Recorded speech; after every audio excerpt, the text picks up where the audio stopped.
tu y habites dans mon cœur. Quel privilège d'avoir un Dieu si merveilleux et si grand. L'amour m'a mis,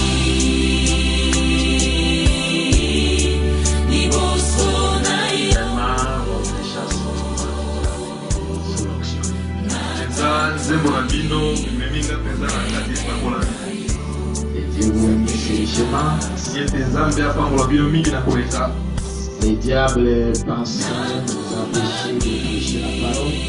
Satana kanisa kete apekisi biso kote ya liloba na Nzambe kasi ezali bongo te. Nous sommes toujours dans la présence de Dieu. Tozali ntango nyonso liboso na motali na Nzambe. Parce que la Bible dit que tous ceux qui sont enfants de Dieu sont conduits par le Saint-Esprit. Po ete Biblia ezali koloba ete bato nyonso bazali kokambema na molimo na Nzambe bazali bana na Nzambe. Que Dieu vous bénisse. Tika ete Nzambe apambola bino. Nous allons lire la parole de Dieu. Tokotanga liloba na Nzambe.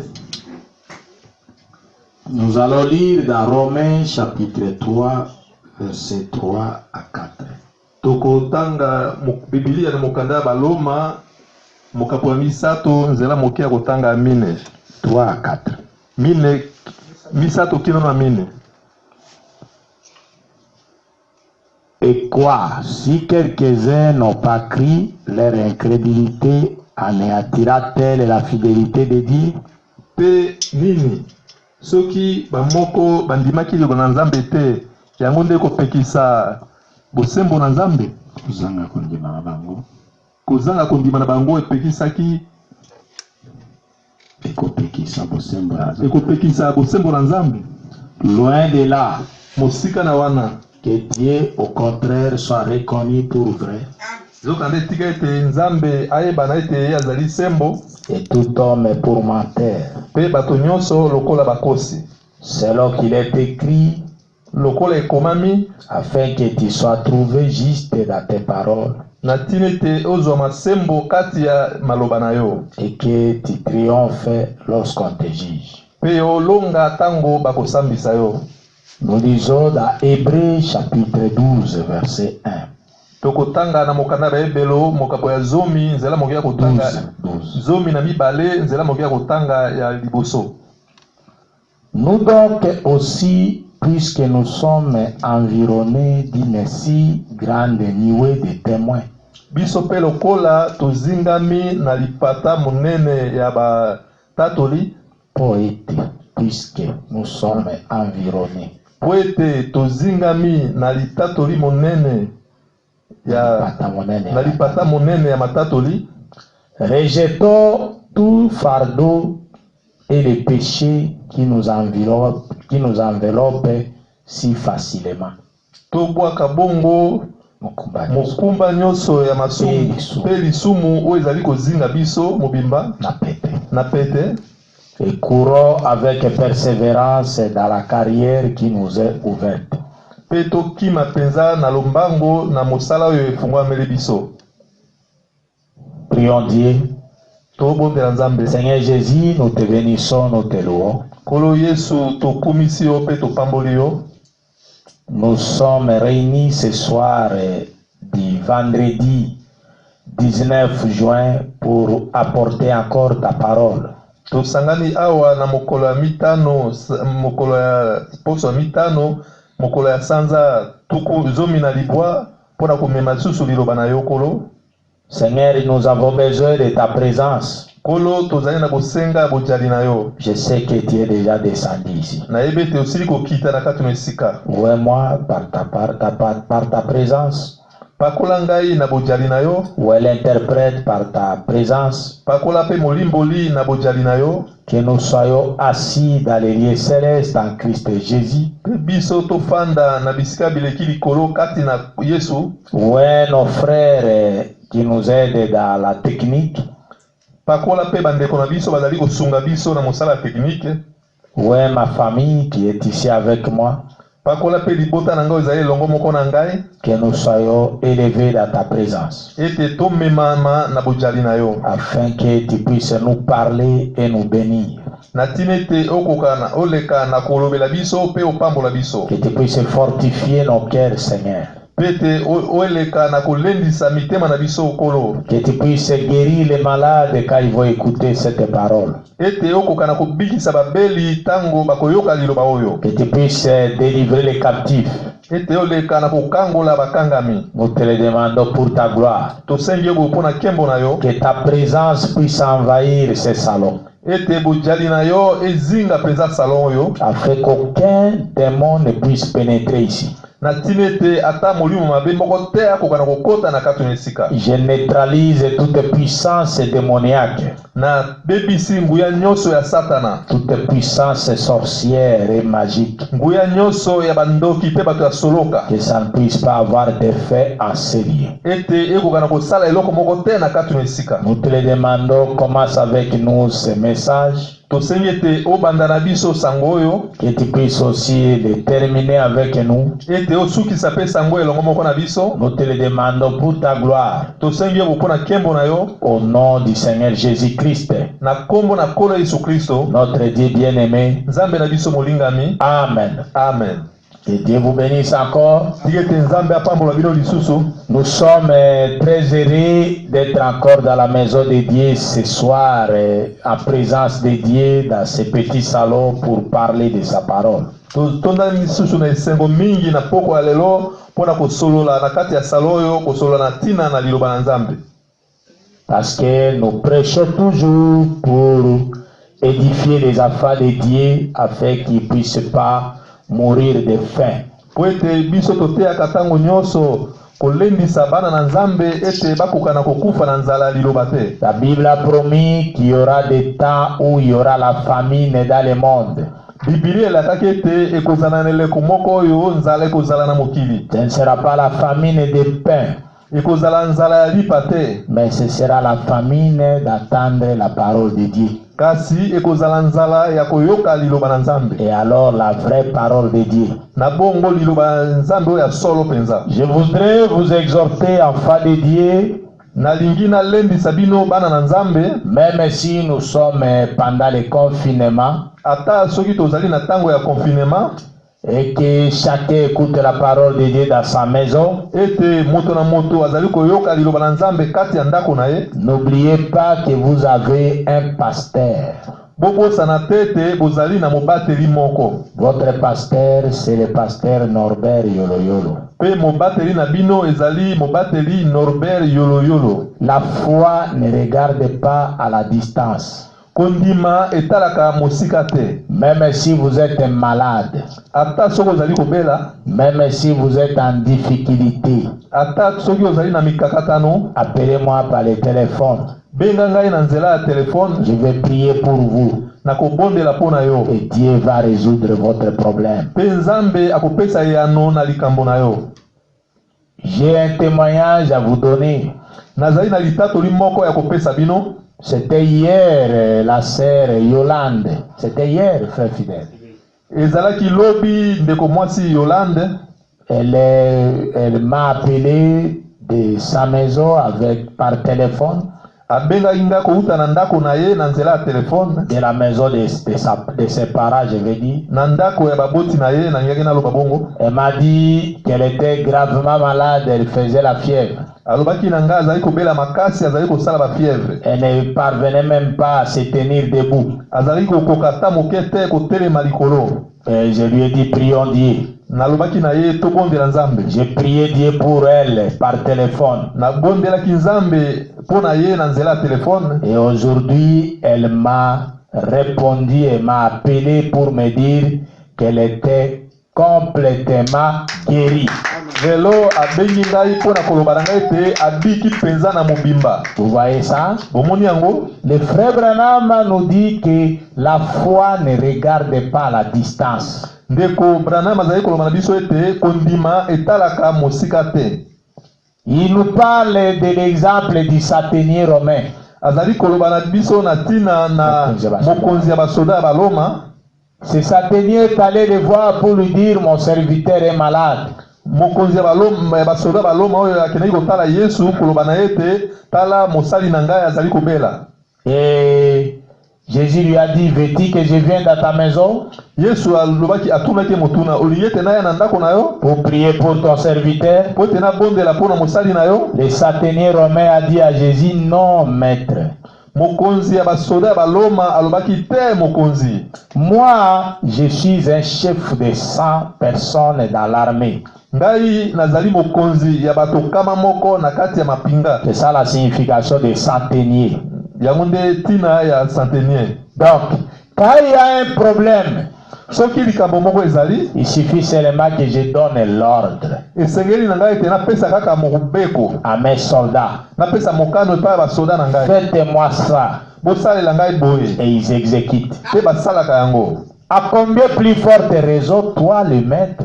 Ekoleka boni yo mokonzi. Je ne suis pas digne que tu viennes dans ma maison. Ngai na bongi te po te oya na ndako na ngai. Dis seulement une parole Loba kaka liloba moko et cela me suffira. pe yango ekokoka mpo na ngai. Et Jésus lui a dit, Pe Yesu alobaki na ye, je n'ai pas vu une si grande foi dans tout Israël. nano namona kondima ya monene boye te na Isalaele mobimba. Va, Kenda ton serviteur est guéri. mosali na yo abiki. Et le centenier est rentré.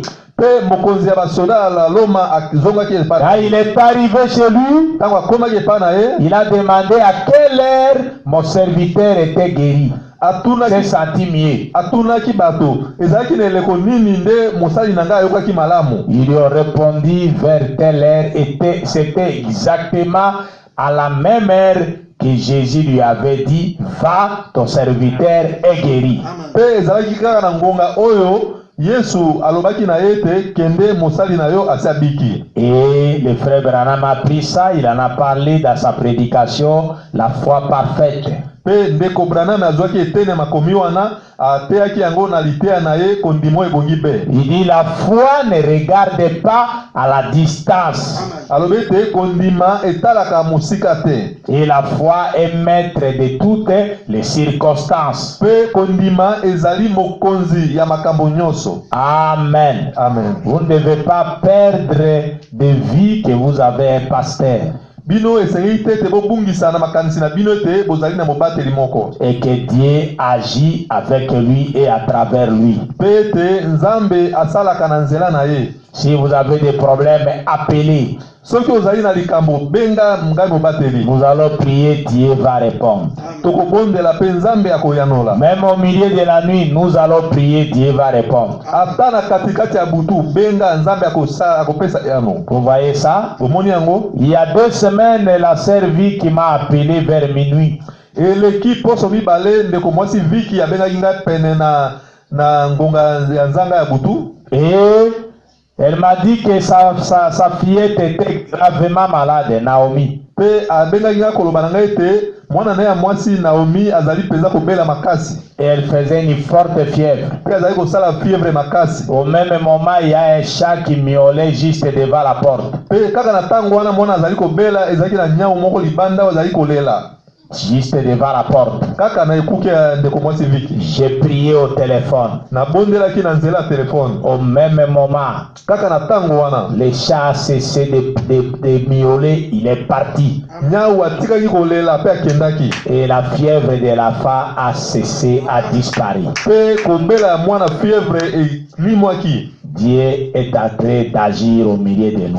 Nzambe azali kokoba kosala kati na biso. Il y a encore un autre témoignage, toujours de la sœur Vicky. Ezali su na litatoli mosusu kaka ya ndeko mwasi Viki. Hier, dans l'après-midi, elle est venue me voir. Lobi na nsima ya nzanga ayaki komona ngai. Sa fille Naomi avait un corps étranger qui était entré dans son oreille droite. Mwana ya ndeko mwasi Sa Viki. fille Naomi, mwana ne ya. Mwana ne ya mwasi alobaki ke eloko moko ekotaki na kati ya litoi ne ya mobali. Et la sœur Vicky a appelé un infirmier qui est avec elle dans la parcelle. Cet infirmier a essayé de tirer ça avec une seringue, mais le corps étranger était encore plus avancé dans l'oreille. Ndeko mwasi Viki bazalaka na monganga moko na lopango bongo abengaki monganga wana po te aya kolongola eloko ezalaki na litoi ya mwana ne ya mwasi munganga na tango aye azwaki tonga atia ngo na litoi po abenda eloko wana ekoti su makasi na kati ya litoi ya mwana. Elle est venue avec l'enfant. Bongo ndeko mwasi viki ayaki na mwana. Elle était agitée. Bongo penza atungisamaki mingi. Je lui ai dit sois tranquille, on prie. Nalobaki na ye panda kimia to bondela. J'ai tenu cette oreille là. Na simbaki litoi wana. J'ai prié. Na bondelaki. J'ai dit Seigneur, nalobaki kolo. Je veux que la puissance de la résurrection puisse sortir ce corps étranger de l'oreille de cet enfant. Et que ce corps étranger puisse tomber de lui-même. Au nom du Seigneur Jésus-Christ, Amen. Et ce soir, la sœur Vicky est venue me dire, pendant la journée aujourd'hui, l'enfant était là. Subitement, elle a senti ce corps étranger sorti, se tomber. Et c'est Dieu qui agit. Notre Dieu répond à la prière. Il ne faut pas être incrédule. Moi-même cette nuit, Dieu m'a montré que j'ai prié pour un homme qui était gravement malade. On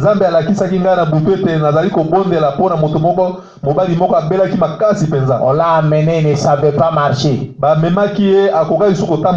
J'ai prié sur place, il s'est levé, il a marché, il est parti. J'en ai parlé à mon épouse le matin. J'ai dit que c'était des cas comme ça. Des cas. J'ai vu ça cette nuit comme ça. Des cas de maladies graves, on m'a amené, j'ai prié, Dieu les a guéris. Il faut avoir foi à votre pasteur. Si on a fermé les églises à cause du confinement, on n'a pas fermé la vie chrétienne. La vie chrétienne veut dire vous devez savoir que vous avez votre église à laquelle vous appartenez. Vous devez savoir.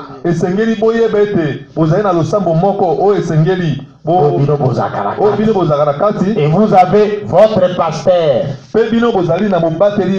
à qui vous devez apporter vos problèmes spirituels et même matériel pour qu'il puisse vous aider. Parce que Dieu l'a doté de certaines capacités pour qu'il puisse vous conduire. Le mot pasteur signifie conducteur de brebis. Et vous, en tant que fils ou fille de Dieu, vous êtes une brebis de Dieu.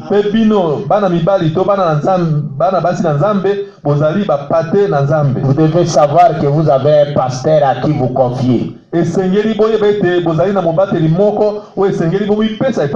Sachez que le diable, pour vous détruire, il cherchera toujours à vous écarter loin du pasteur, loin du berger.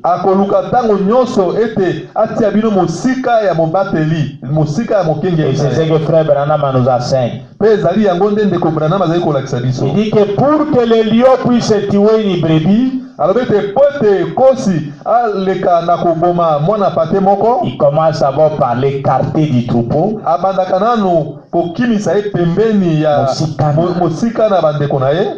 Mosika na etonga ya bapate.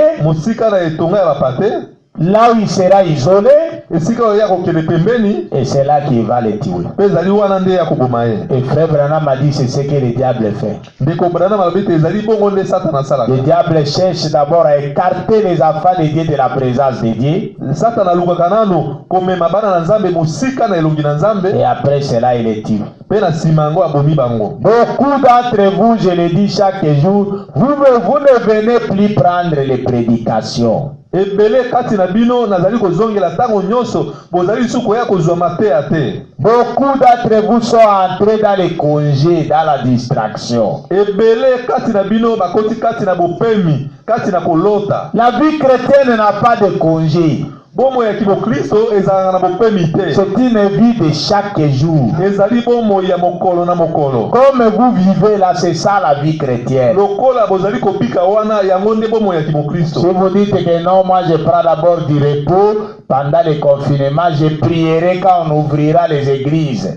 Soki olobi ete nga nazwi na pemi nano moke kino ntango bakofungola masambo, ça prouve que vous n'avez jamais été sauvé.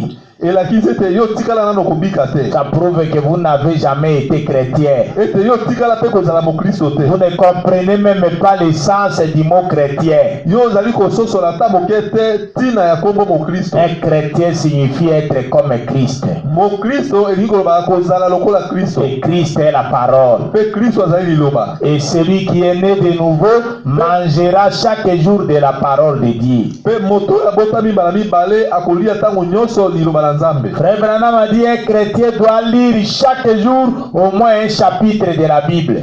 Ndeko Branham alobi ete mokristo nyonso esengeli atanga ata chapitre moko na mokolo moko de la Bible ya Biblia et prier. C'est ça la vie chrétienne. Quand vous faites 2 semaines, 3 semaines, 1 mois, vous ne passez plus prendre la parole de Dieu. Ça signifie que votre âme est maigre. Tango ozali kosala poso moko, poso mibale, poso misato, ozali koya kozwa mateya te, elakisi ete bomotono ya kati ekondi. Et vous allez souffrir de malnutrition spirituelle. Pe yo kobela maladie ya kroshokoro ya molimo. Quand une tentation vous arrive, une fois vous tombez. Tango komekama moko ekomeli yo okokwea. Vous allez tomber facilement. Okokwea peza na pete. Parce que vous n'avez pas de fondement solide. Po ete ozali peza na moboko ya makasi te. Ayez foi en Dieu. Bozala na kondima epai na Nzambe. Accrochez-vous à votre pasteur. Bokangama na mobateli na bino. Il vous conduira dans les bons pâtirages. Akokamba bino kati na esika matiti ya bilei ya malamu. Et vous allez avoir de la bonne santé spirituelle. Pe bino bokozwa bokolongono ya nzoto ya molimo. Voilà ce que je pouvais vous dire comme exhortation. Tala oyo esengaki na loba na bino lokola lilembisi. Avant de commencer notre prédication de ce soir. Liboso ya kobanda liteya na biso ya poko ya lelo. Je voudrais lire, continuer à enseigner sur le péché d'incrédulité. Nakokoba kotea likolo na lisumu ya kozanga kondima. Aujourd'hui nous sommes à notre 17e réunion. Lelo tozali na mayangani ya zomi na sambo. Et je crois que nous allons arriver peut-être à 30. Nakanisi ete tango mosusu tokoma tina tuku misato. Parce qu'il y en a beaucoup encore. Ça vient et ça vient. Po ete ezali nano ebele pe ezali koya kaka. Et j'étais en train de penser aujourd'hui que même quand on va libérer les églises pour commencer, nazali kokanisa kutu ete ata tango bakofungola masambo po ete tobanda. Je vais reprendre cet enseignement sur le péché d'incrédulité. Nakozongela lilakiso oyo likolo na lisumu ya kozanga kondima. Parce que beaucoup d'entre vous ne suivent pas. Po ete ebele kati na bino bazali kolanda yango te. Même ceux qui sont dans les groupes WhatsApp, il y a que 2, 3, 4 qui réagissent. Tous les septantaines là ne réagissent plus. Ata bandeko bazali na kati ya groupe WhatsApp. Kaka bandeko mibale to misato ntango moko bazali koyanola na makambo ezali kuna. Kasi babisu nyonso batikali wana ata moto moko azali koyanola. Ça montre que vous êtes frappé de l'amnésie spirituelle. Elakisi ete bobetami na lolanda ya molimo. Maladi ya kobosana ya molimo. L'amnésie signifie la perte de mémoire. Amnésie elingi koloba kobungisa makanisi. Donc vous avez oublié ce que vous êtes. Et c'est pitoyable. Il faut que Dieu vous fasse grâce. Je vais lire pour vous faire comprendre Hébreux chapitre 12 verset 1. Nakotanga pona kososolisa bino mokanda ya baebelo mokapo ya zomi na mibale nzela mokia kotanga ya liboso. Là où il est dit, esika elobami, nous donc aussi, puisque nous sommes environnés d'une si grande nuée de témoins, biso pe lokola tozingami na lipata monene ya batatoli, Je vais vous lire les frères Branham pour que vous compreniez que signifie la grande nuée des témoins qui nous environne. Lipata monene oyo ezali kozinga biso Ya batatu. Lipata monene ya batatu oyo ezali kozinga biso ezali nini? Rejetons tout fardeau. Tobwaka mikumba nyonso, mokumba nyonso, et le péché qui nous enveloppe si facilement. pe lisumu oyo ezali kozinga biso penza na pete. Et courons avec persévérance Pe tokima na kati na molende dans la carrière qui nous est ouverte. na mosala oyo efungwameli biso. Je vais lire la prédication de Frère Branham intitulée Na kotanga lite ya ndeko Branham oyo ebengami ete à Kadesh Barnea. na Kadesh Barnea. Kadesh Barnea, c'était à la frontière avant que l'Israël puisse traverser le Jourdain pour aller vers le Canaan. Kadesh Barnea ezalaki mboka oyo ezalaki na ngambo ya Yordani, ezalaki na ndelo ya Yordani liboso te bakatisa po te bakende na mboka ya elaka. Et Frère Branham a dit le mot Kadesh Barnea signifie le trône du jugement de Dieu. Pe ndeko Branham alobi ete Kadesh Barnea elingi koloba ete kiti ya kosambisa ya Nzambe. Écoutez, c'est une prédication prêchée à Jeffersonville, c'est-à-dire au Branham Tabernacle, Ezali biteo eteyamaki na mboka Jeffersonville na Branham Tabernacle le 27 mai 1956, mokolo ya tuku mbele na sambo sanza mitano mobu tuku mitano na motoba, paragraphe 15 à 16. nzela moki ya kotanga zomi na mitano kino zomi na motoba. Écoutez comment Frère Branham nous interprète cette écriture de Hébreux 12, 1. To landa ndenge nini ndeko Branham azali kolimbola biso mokanda oyo ya baebelo mokapa zomi na mibale nzela moki ya kotanga liboso. Ainsi maintenant, Na bongo sikoyo au départ, c'est un tableau que Dieu peut. na ebandeli ezali etando oyo Nzambe asilisi maloba te. Un grand drame de la Bible, drame c'est-à-dire comme un théâtre, Lokola théâtre moko bona kati ya Biblia que Dieu a arrangé ici pour nous, oyo Nzambe abongisi yango awa mpona biso pour mpona asilisi maloba te afin que par ceci nous puissions prospérer.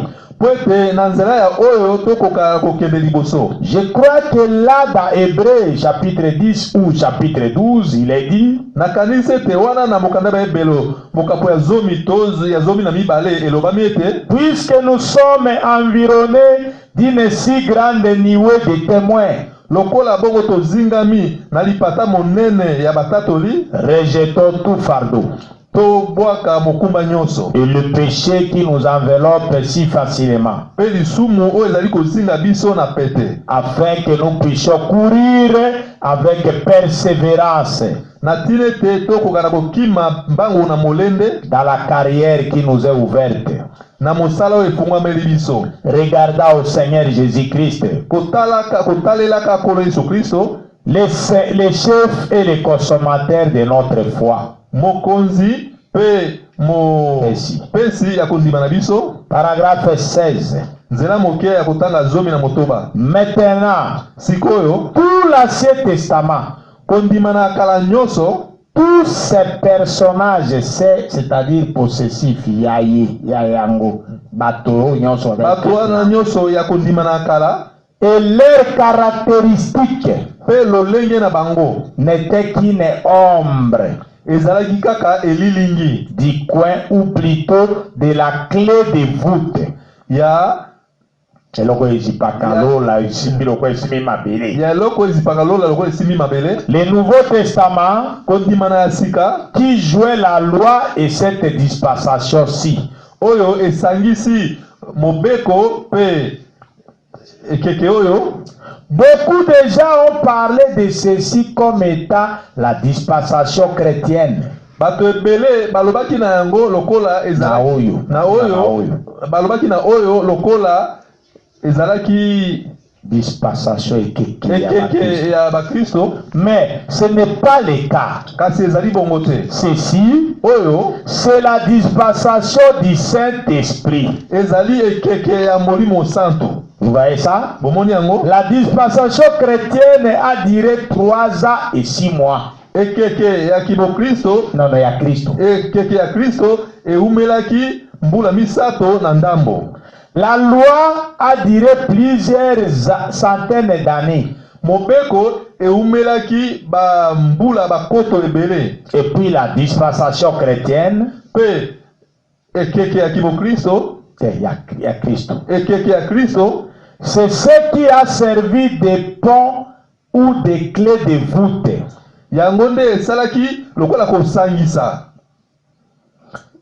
pour joindre le Nouveau et l'Ancien Testament. mpona kosangisa kondima na sika na kondima na kala. Eh bien, des fois, Malamu mbala mosusu nous voyons dans la Bible, tomonaka kati ya biblia et on en parle souvent, mpe balobelaka yango ntango nyonso les actes des apôtres, misala ya batoma comme on appelle cela. lokola babengaka yango bongo. J'aime toujours désigner cela comme les actes du Saint-Esprit dans les apôtres. ngai nalingaka ntango nyonso nabenga yango misala ya molimo santu kati ya batoma. Parce que les apôtres n'étaient que des hommes.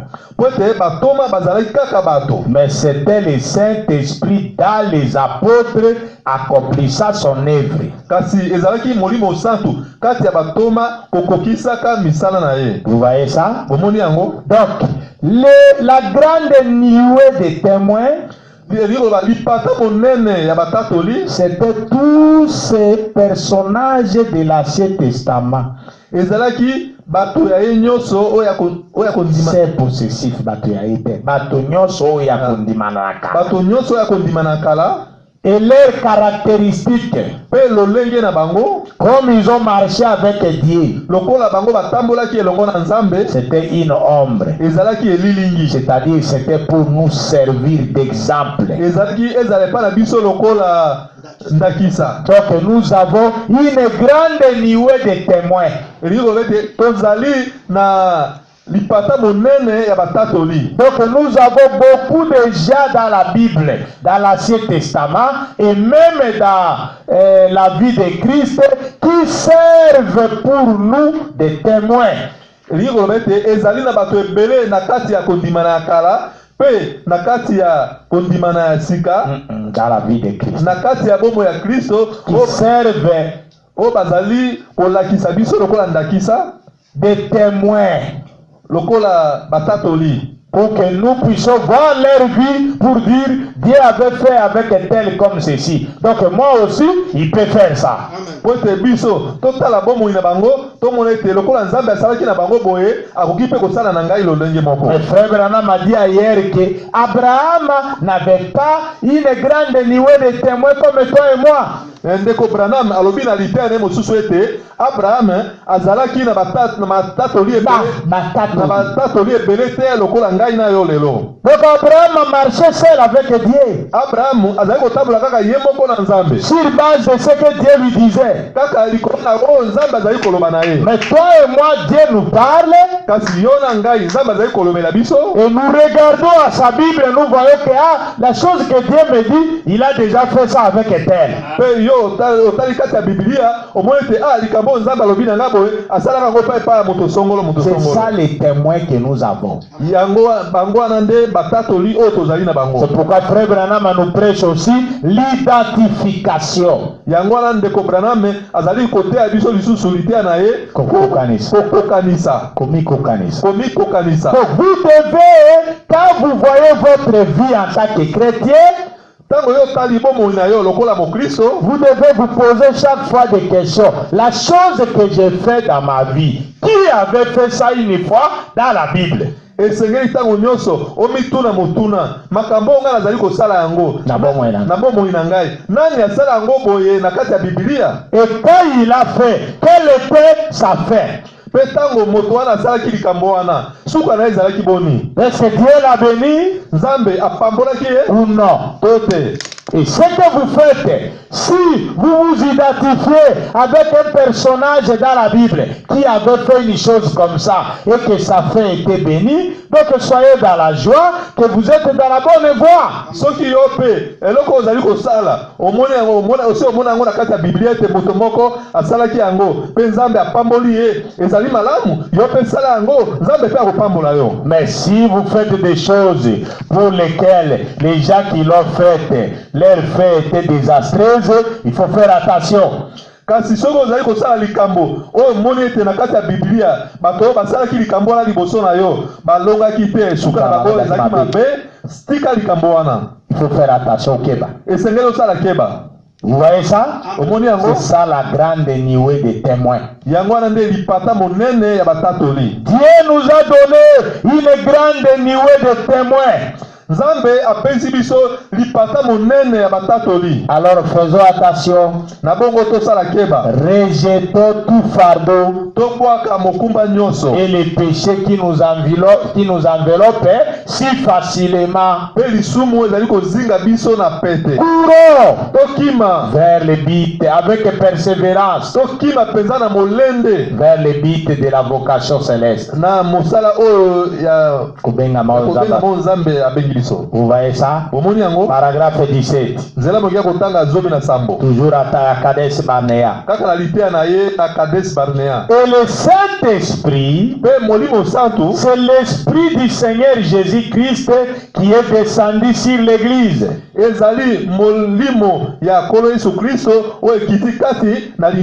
Pour poursuivre les œuvres du Seigneur Jésus après qu'il est parti.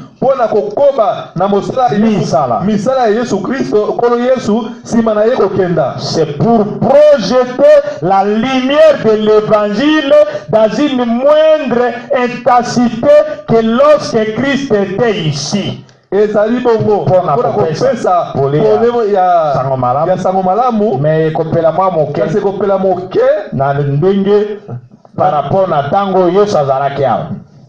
Vous voyez ça? Parce que l'évangile c'est une lumière. Là où vous êtes mon frère, là où vous êtes ma sœur, vous devez savoir que vous devez être une lumière. Jésus avait dit, personne ne peut allumer une lumière et la cacher sous la table. Motomoko te akoki kozwa mwinda apelisa yango ati yango na se ya mesa. Non, quand on allume la lampe, soko moto apelisi mwinda, on la met toujours sur la table. Batiaka yango tango nyonso likolo ya mesa. Nous continuons avec le paragraphe 17. Tozali kokoba na nzela mokia kotanga zomi na sambo. C'est comme la lune et le soleil. Ezali lokola sanza na moi. La lune apparaît pour donner la lumière en l'absence du soleil. Sanza emonanaka pona kopesa pole sima ya moi. Natango moi ezate. Jusqu'à ce que celui-ci se lève de nouveau. Celui-ci là c'est le soleil. Alors la lune disparaît. Sanza elimwe. Et le soleil est une lumière bien plus forte. Moi ezali pole ya makasi koleka sanza. A-t-elle enseigne que cela éclipse la lumière de la lune, éclipse c'est-à-dire effacer. Na lolenge te yango ekobomba pole ya sanza. Mais qu'est-ce que la lumière de la lune? Kasi pole ya sanza ezali nini? C'est le reflet du soleil sur la lune. Ezali nde pole ya moi eza kobeta na sanza nde sanza epelisi yango. Ezali nde pole ya moi ozali kobeta na sanza nde sanza epelisi yango. Et c'est comme Christ.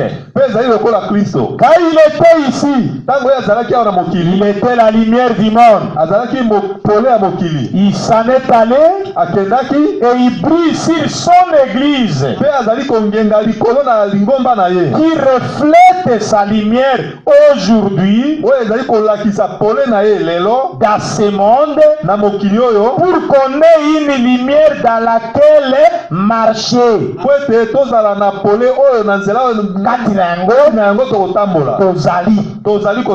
Jusqu'à son retour. Et alors tout lui sera remis à tout. bongo nyonso ekopesa melaye nyonso. Et il s'assiera sur le trône du roi David. Pe ye akofanda kati na ngwende ya mokonzi Dawidi. Il régnera au siècle des siècles. Ye akozala mokonzi seko na seko. Vous voyez ça? Bomoni yango. Donc, nous en tant que chrétiens, Biso lokola ba Kristo, nous ne devons pas être dans la distraction. esengeli biso tozala te na kolota lota. Nous devons savoir que nous sommes sur la terre comme les reflets de la lumière du Seigneur Jésus-Christ. Esengeli biso toyeba ete awa na mokili tozala lokola kotalisa ya pole ya kolo Yesu Kristo. Vous voyez ça? Bomoni yango. Nous ne devons pas être dans la distraction, mes frères. Esengeli tozala te na kati ya kolota bandeko na mibali. Ça me fait pitié Ezali kosala ngai mawa de constater que beaucoup de frères et de sœurs ont oublié leur identité. ya komona ete ebele bandeko mibali mpe bandeko basi bamibosani lolenge bango bazali. Ils ont oublié qu'ils sont des chrétiens Bango babosani ete bazali ba Kristo. et qu'ils ont le devoir de manifester Jésus-Christ sur la terre. Ete bazali na mokumba ya komonisa kolo Yesu Kristo awa na mokili. Mais beaucoup sont dans la distraction totale. Kasi ebele bakoti kati na kolota mpenza mabe. Et quelle lumière vous allez refléter à ce monde qui se meurt dans les péchés? Pe pole nini oyo kolakisa kati na mokili oyo ezali kokufa kati na masumu. Vous voyez ça? Bomoni yango. Donc nous devons rejeter tout fardeau qui nous enveloppe si facilement. Bongo esengeli ya biso kobwaka mokumba nyonso oyo ezali kozinga biso na pete. Nous allons continuer avec cet aspect-là demain. Tokokoba na lolenge wana susu lobi. De tout fardeau qui nous enveloppe si facilement. Na mokumba nyonso oyo ezali kozinga biso na pete. Pour la prédication du dimanche. Pona litea ya mokolo ya lomingo. Mais revenons à notre prédication sur l'incrédulité n'arrête pas Dieu. Kasi tozongela litea na biso likolo na kozanga kondima ekotelemisa Nzambe te. Là où nous nous sommes arrêtés le mercredi. Esika oyo tosukisaki mokolo ya misato. La prédication l'incrédulité n'arrête pas Dieu. Litea mosakoli kozanga kondima ekotelemisa Nzambe te. Prêché à Phoenix en Arizona. Eteami na mboka Phoenix na Arizona. Le 28 janvier 70. Mokolo ya tuku mibale na mwambe sanza moko mobutuku motoba na mibale. Nous allons continuer avec ça dans le paragraphe 36. Tokokoba na yango na nzela mokia kotanga tuku misato na motoba. Joël a dit, Joël alobaki dans les derniers jours, Joël 2:28. Joël mibale tuku mibale na mwambe. Dans les derniers jours, na mikolo ya suka, je répandrai mon esprit sur toute chair. Na kosopa molimo na ngai likolo na bato nyonso.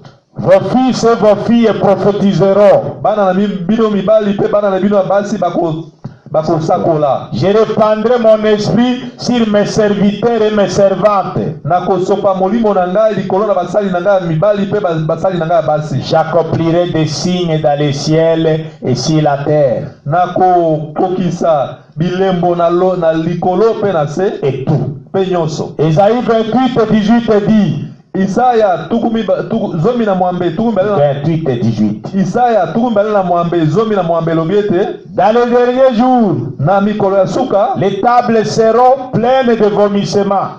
Bamesa ekotonda na bisanza. Et autres a-t-il dit. Pe na misusu alobaki bongo. Mais la parole viendra. Kasi liloba ekoya. Précepte sur précepte. Mobeko likolo na mobeko. Règle sur règle. Précepte malako likolo na malako. Règle nde mobeko.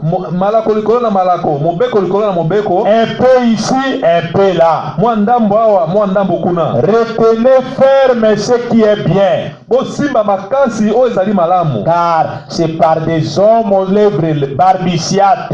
Poete ekozala na batu oya bibebu. Par des hommes. Na nzela ya batu oya bibebu ya beta beta. Et au langage barbare. Pe na maloba oyo ya bapaya. Na maloba lokola ya bapaya. Que je parlerai à ce peuple. Nde na koloba na tina na libota oyo. Epai ya libota oyo. Et voici le repos. Pe tala bopemi. Voici l'observance du sabbat dans lequel entrer. tala kotala sabato oyo esengeli kokota kati na yango. car Malgré tout cela, po ete atako nyonso wana ils ne comprendront pas cela. bakososola yango te, Ils s'éloigneront, bakokende mosika na yango, secoueront la tête et tout. bakoningisa moto mpe nyonso. Vous voyez donc, bomoni bongo ces disciples-là étaient exercés à la parole. bayekoli wana mipesaki na liloba 42.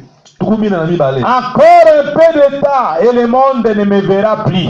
Pe na mwa tango moke pe mokili ekomona nga lisusu te. Ça signifie les incroyants. elingi koloba bazangi kondima. C'est ce que frère Branham a dit. yango nde ndeko Branham alobi. Le monde là qui ne verra plus Jésus, ce sont les incroyants. mokili wana oyo ekomona Yesu te ezali bazangi kondima. Mais vous me verrez. kasi bino bokomona ngai. Car je serai avec vous. po ete nakozala elongo moko na bino. Et même en vous. Pe ata kati na bino. Pardon, car je serai avec vous, même jusqu'à la fin du siècle, à la fin des temps. Jésus-Christ est le même hier, aujourd'hui, éternellement. S'il vit, il fera la même chose.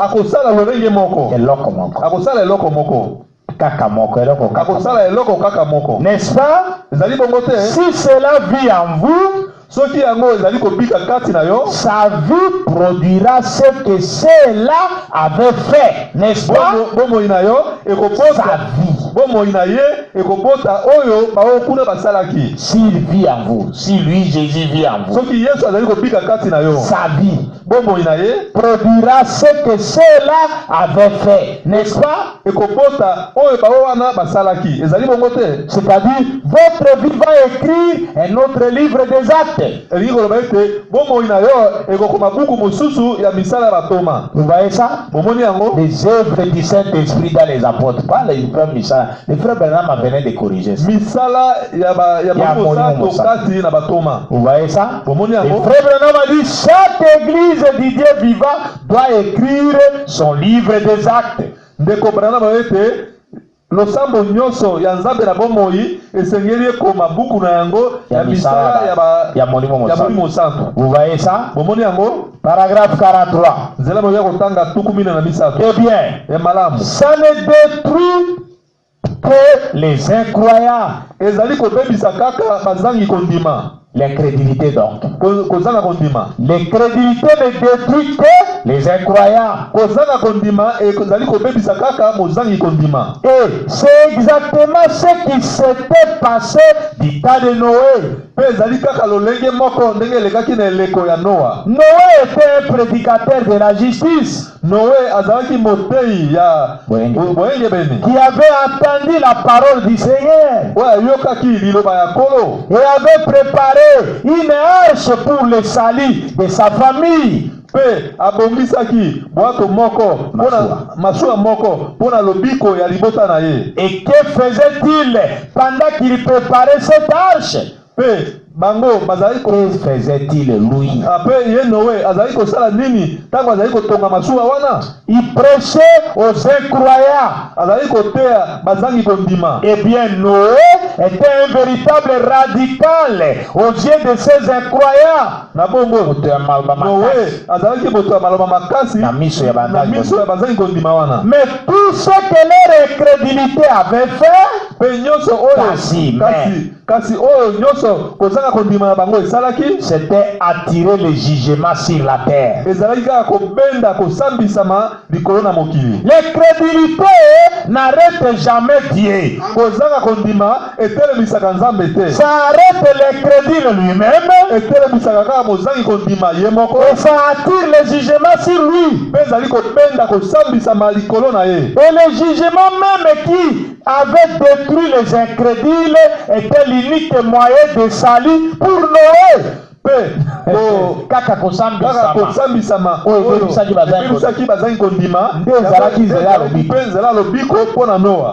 Les hommes même du jugement qui avaient détruit les incrédules, mai wana ya kosambisa oyo epebisaki bazangi kondima avait fait flotter l'arche de Noé. etepaki Et ça là qui était ma foi à Noé. masuwa Noé etepatepa likolo na yango. Amen. Amen. Vous voyez? Bomoni Donc cela ne fait que détruire les incroyants. bomoni yango ezali kozanga kondima ezali kobebisa kaka mozangi kondima. Cela n'a rien à faire avec Dieu. Yango nzambe azata na eloko moko ya kosala te na yango. Vous voyez ça? Bomoni yango L'incrédulité n'arrête jamais Dieu. kozanga kondima etelemisaka nzambe te. Cela ne l'arrête pas. Yango etelemisaka ye te. Il va de l'avant malgré tout, oui Dieu. Nzambe azali kokende liboso ata kozanga kondima ezali. Certainement. Ezali penza solo. Donc mon frère, ma sœur, Eliko bandeko nanga mobali ndeko nanga mwasi. vous qui négligez la parole de Dieu pendant cette période de confinement, Bino ozali komona liyoba na nzambe pamba na tango ya confinement. sachez que votre incrédulité n'arrêtera jamais Dieu ni son programme. Boyeba ete kozanga kondima na bino ekotelemisa nzambe te, ekotelemisa pe manaka ya nzambe te. Mais cela n'arrêtera que vous. Yango wana ekotelemisa kaka bino. Et votre incrédulité risque de vous détruire. Pe kozanga kondima na bino ekoki kobebisa bino. Eza na likama. Eza na likama te ebebisa bino. Paragraphe 44. Zela moya kotanga tuku mine na mine. Maintenant, Sikoyo. je suis en train de lire toujours dans la prédication, l'incrédulité n'arrête pas Dieu. Nazali kokoba kotanga la lite ya mosakoli kozanga kondima ekotelemisa nzambe te. Paragraphe 44. Zela moya kotanga tuku mine na mine. Maintenant, Sikoyo. la foi. Kondima. La foi paraît ridicule aux yeux de tout le monde. Kondima emonanaka lokola eloko ya pamba liboso na mokili. Sauf à ceux de Dieu. Kozanga kaka longola kaka bawe ya nzambe. Ce sont ceux de Dieu, les enfants de Dieu, qui considèrent la foi comme une chose importante. Ezali nde bawe ya nzambe bana na nzambe nde bazali kozwa kondima lokola eloko ya litomba. Mais ceux du monde ne considèrent pas la foi. Kasi boyo ya mokili bango bamona bayebaka bamona kondima pamba. Ils méprisent cela. Babwaka yango. Ils ridiculisent cela. Basolaka yango. Oh, c'est un pasteur. Oh, ezali kaka kolekisa tango Je suis pamba. encore jeune. Oh, nazali nano elenge. C'est quoi ça? Ezali nini? Allez prier comme ça. Okende kobondela Au lieu d'aller causer avec les amis, je vais aller m'asseoir là pour prier. Pourquoi? esika nakende pa moninga nanga tosolola nakendaka kovanda na mpona koyoka liloba. Ceux du monde ridiculisent la foi. Baoyo ya mokili bazali komona kondima pamba. Mais ceux de Dieu Kasi baoyo ya nzambe prouvent que la foi est la chose capitale. bamonaka ete kondima ezali eloko ya motuya. Eh bien, Malamu. elle n'est pas ridicule aux yeux de Dieu. Kozanga kondima ezali pamba te na miso na nzambe. Parce qu'il en est l'auteur. Po ete nzambe nde azali kolo ya kondima. Et elle n'est pas ridicule aux yeux de l'homme qui l'a. Pe kozanga kondima pe kondima ezali na tina Eza pamba te liboso na moto aza na yango. Elle n'est pas ridicule aux yeux de l'homme qui l'a. ezali pamba te na miso ya moto azali na yango. Parce qu'il est un croyant en Dieu. Po ete ye azali mondimi epai na nzambe. Elle n'est donc pas ridicule à ses yeux la foi. Pe kondima ezali Pamba te. pamba te na miso na ye. Dieu en est l'auteur. Nzambe azali kolo kondima. C'est lui qui l'a créé. Ezali nzambe nde akelaki kondima. Et l'homme qui l'a reçu de la part de Dieu la foi, Pe moto oyo azwi kondima na nzela ya nzambe outa na nzambe évidemment, ya solo penza. elle n'est pas ridicule aux yeux de Dieu. Kondima ezali penza pamba te na miso na nzambe. En effet, Na bongo c'est lui qui l'a créé, il sait ce que c'est. oyo Yende. ye nde akelaki yango pe ayebi kondima ezali nini. 45. Tukumi na mitano. Et pour les croyants qui la reçoivent, Pe pona mondimi oyo azali kozwa yango kondima elle n'est pas ridicule à ses yeux. kondima ezali pamba te na miso na ye. Parce qu'elle est une ferme assurance des choses qu'il espère. Po ete yango ezali kondimisa makasi na ya makambo oyo azali kolika. Une démonstration de celle qui ne voit pas. Komonisama ya makambo oyo azali komona te. Ne goûte pas. Oyo azali koleta te. Ne touche pas. Oyo azali kosimba te. Ne sent pas. Oyo azali koyoka te. Et n'attend pas. Oyo azali koyoka yango na matoi na ye. Mais il sait qu'elle est là. Kasi ayebi te kondima ezali wana. Et à ses yeux, mpe na miso na ye, elle n'est pas ridicule. kondima ezali pamba te. Parce qu'elle vaut une œuvre déjà accomplie. Po ete kondima ezali mosala oyo ese ekokisami. Voyez, omoni il n'a pas à s'inquiéter à ce sujet.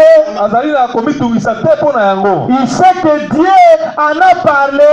ayebi ete nzambe alobaki na ntina na yango. Dieu l'a dit. nzambe alobaki yango. Et ça lui suffit. mpe yango ekoki mpo na ye. Très bien. malamu. Nous aimerions donc avoir la foi. biso tokosepela bongo tozwa kondima. Dieu veut que nous ayons la foi. nzambe alingi ete biso tozwa kondima. tozala na kondima. Et l'incrédulité ne détruira pas les plans de Dieu. mpe kozanga kondima ekobebisa te mwango na nzambe. Et ne leur fera rien. L'incrédulité. mpe kozanga kondima ekosala bango eloko te. Elle ira de l'avant malgré tout la foi de Dieu. kondima ya nzambe ekokende liboso ata bongo. J'aimerais voir quelqu'un utiliser son incrédulité pour arrêter le soleil. nga na kosepela komona ete moto moko asalela kozanga kondima na ye atelemisa moi. Eh bien, direz-vous, bino bokoloba ete votre foi, papa, kondima na yo asilisi maloba. oh oui, la foi l'a fait. oh kondima esalaki yango. Josué l'a fait. Yoshua asalaki yango. Josué avait arrêté le soleil avec la foi. Yoshua atelemisaki moi na nzela ya kondima. La foi le fera. kondima ekosala yango. Mais votre crédulité n'aboutira nulle part. kozanga kondima na yo ekokenda te esika moko te. C'est vrai. ezali ya solo. Non. te 46. tukumina na motoba. Voyez un nuage apparaître. tala lipata moko emonani. Komonana. lipata moko komonana. Puis alors, voyez si par votre incrédulité, pe tala soki na kozela kozanga kondima na yo, il ne va plus pleuvoir, il ne va pas pleuvoir si le nuage apparaît. soki mapata ya mbula emonani, soki mbula ekobeta te. Si par votre incrédulité, il ne va pas prévoir après que les nuages soient à Paris. soki na nzela ya kozanga kondima na yo, nsima ya komona mapata ya mbula, soki mbula ekobeta te. Qu'on voie s'il ne va pas pleuvoir malgré tout. tomona ete solo mbula ekobeta te. Tomona soki mbula ekobeta te ata kobongo mpona kozanga kondima na yo. Eh bien, direz-vous, malamu bokoloba, à quoi cela servait-il? yango sikoyo ezalaki na litomba nini? Oh oui, la foi le fera. oh iyo kondima ekosala yango. Voyez, l'incrédulité n'a pas du tout de vertu. kozanga kondima eza na nguya te. Et ça, cet exemple-là, moi je vais vous dire ça. Pe ndakisa wana nga na kopesa bino yango. À Samba Maniema, na Samba na Maniema kuna, le jour où je faisais la campagne pour commencer mon église là-bas, mokolonga nazali kopalanganisa sango malamu mpona kobanda losambo na nga kuna na Samba. Plus de 50% des populations sont musulmanes. Bato koleka kama moko na se ya tuku mitano, 50%. Tuku mitano na se ya mokama bazali ba musulman. J'ai commencé à prêcher na bandai kotea à plein air na libanda pour commencer l'église. Pour kobanda losambo, une grosse pluie et le gros nuage noir ont envahi le ciel. Mapata minene ya molili ezingaki mapata. C'était autour de 16 heures. Ezalaki na ngonga mine simanzanga. Et immédiatement les grosses gouttes de pluie ont commencé à tomber. Peka na mbala moko litanga ya mbula minene manako koya. Déjà commencé à partir pour se disperser. Je leur ai dit arrêtez-vous, nous allons prier. Les gens sont revenus. bato bazongaki j'ai prié nabondelaki une courte prière. libondeli mokuse La pluie s'est arrêtée. mbula etikaki kobeta Et j'ai continué à prêcher. mpe nakobaki koteya. C'était un premier miracle à Samba au Maniema. ezalaki likamwiseli ya liboso na Maniema na Ils Samba. n'ont jamais vu un homme arrêter la pluie. nano batikala komona te moto atelemisa mbula. Et il y avait là chez les chefs coutumiers, tous les chefs étaient là. Les chefs, c'est-à-dire les maîtres des musulmans, les enseignants. Pe wana epai ya mokonzi ya mboka wana bakonzi maître ya bamusulman bazalaki wana. Et un chef est venu avec son vélo et sa soutane blanche, jusque là où je prêchais. Pe chef moko ayaki wana na velo na ye alati zambala pembe kilo esika na azali koteya. Il est venu mettre son vélo sous le manguier, il s'est assis. Il s'est mis debout, il a suivi la prédication. Atiaki velo na ye na se ya nzete ya manga pe atelemaki wana abandaki koyoka liteya jusqu'à la fin. kino na suka. Après il est parti. Pe na suka akendaki. Je crois 1 mois ou 2 mois après. Sima sanza moko to sanza mibale. Après que j'ai commencé mon église. Sima ete ngala banda losambo na ngai. Il m'a rencontré. Che wana akutanaki na ngai. Il m'a dit docteur. Alobaki na ngai docteur. Tu m'avais vu le jour où tu prêchais là-bas? Omonaki ngai mokolo za koteya kuna libanda. Je suis venu avec mon vélo. Nayaki na vélo na ngai. Je lui ai dit oui, je t'ai vu. Nabi yo namonaki yo. Il me dit je venais d'une grande discussion chez les chefs coutumiers. Abi ngala kenda utaki na kosolola Kobenda na makasi kuna epai ya mokonzi ya mboka. Les gens quand ils ont vu les nuages noirs, ils ont crié oh! La campagne d'évangélisation du docteur est paralysée, il ne le fera plus. Tango bato bamonaki lipata moindo ya mbula bato na oh esili kopalanganisa sango malamu ya docteur esili ekosalema lisusu. Parce que j'étais allé aviser les chefs coutumiers que je suis aussi pasteur en dehors du fait d'être médecin. Je vais commencer mon église. Wete ngala kene kotala mokonzi ya mboka koyebisa ete ngai nazali monganga kasi nazali pe lisusu mosali na nzambe na nyina banda losambo wana mboka na yo. Il m'a dit pasteur c'est quel jour? Je dis tel jour. Il n'y a pas de problème fait. Atuna yinga ekozala mokolo nini ngana yebisaki mokolo abi malamu sala yango. Et quand je suis allé, ils m'ont envoyé la pluie. Petango ngana kedeki batindeli ngambula. Alors j'ai prié, j'ai arrêté la pluie. Bongo ngana bondelaki na telemisaki mbula. Avant de prier, quand les gros nuages noirs étaient là, liboso te na bondela tango lipata monene ya mbula ya moindo ezalaki wana. Ce que les chefs me racontaient après presque 1 ou 2 mois, likambo oyo che wana azali koloba na nkosolola na ngai nsima sanza moko to mibale. Il m'a dit nous étions chez les chefs. Abi biso tozali epai ya mokonzi ya mboka. Avant que je vienne là, liboso te na ya wana epai na yo. Quand il y a eu de gros nuages noirs, tout le monde a crié oh c'est fini, la campagne du docteur a foiré, il ne prêchera plus aujourd'hui. Tango bato bamonaki lipata monene ya mbula ya mwindo bato bagangi bi oh esili docteur akoteya lisusu lelo te campagne na esili. Mais ce chef là m'a dit il s'appelait Makwaza. Kasi chef wana komona ezali Makwaza alobaki na ngai. Il m'a dit docteur. Alobaki na ngai docteur. Moi j'ai dit au chef et à tout le monde. Ngana alobaki na mokonzi ya mboka pe na bato nyonso. J'ai dit vous n'allez pas réussir. Ngana alobaki na bango te bino kolonga te. Il y avait une grave discussion là-bas chez les chefs. Les gouttes ont commencé. Je leur ai dit, le docteur, comme il a commencé cette campagne-là, il est dans un carême depuis 3 jours. Ngana alobaki na bango lokola docteur abandi kotea wana asalaki carême ya mikolo misato. Alors que moi je ne lui ai rien dit, mais en tant que voyant, il a vu ça. Zokane ngana alobaki na ete kasi ye lokola momoni makambo amonaki yango. Effectivement j'étais sous gêne depuis 3 jours. Et solo peza ngana azalaki na kokila bilei mikolo misato. Et je suis allé là avec ma femme, nous deux. Pe na kebeki wana biso mibale kana mwasi na ngai. Et j'ai appelé même mon infirmier qui était catholique pour qu'il puisse m'interpréter à Swahili. Pengai na bengaki ata infirmier na ngai azalaki bota catholique pour aleka kolimbola na Kiswahili. Parce que je ne connaissais pas encore le Swahili à ce moment. Je venais de Kisangani. Pote na tango wana na yebaki na Swahili te na utaki na Kisangani. Kisangani Kinshasa Maniema. Kisangani Kinshasa Maniema. Alors il m'a raconté tout ce que j'avais fait. bongo alobaki na ngai nyonso nga na salaki. Il me dit, je leur ai dit que le docteur est dans les carèmes depuis 3 jours. Vous n'allez pas réussir. Pe na alobaki na bango ete docteur azali na kokila bilei mikolo misato bino bokolonga te. Et quand la pluie s'est arrêtée, je leur ai dit, qu'est-ce que je vous ai dit? Je pars vérifier.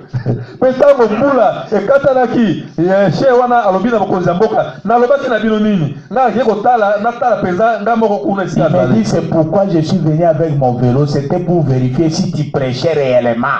yango wana nayaki na velo na ngai mpo te namona ya solo mpenza ete ya solo mpenza ozali koteya. Et il me dit, tu sais, Pe alobi na ngai oyebi j'ai été là jusqu'à la fin de ta prédication. nga nazalaki wana kino na suka ya mateya na yo. Il m'ajouta, il dit, tu sais, docteur, abakisi biso alobi na ngai oyebi ete docteur là où tu prêchais là, esika ozali koteya wana rien de mal ne pouvait arriver là-bas.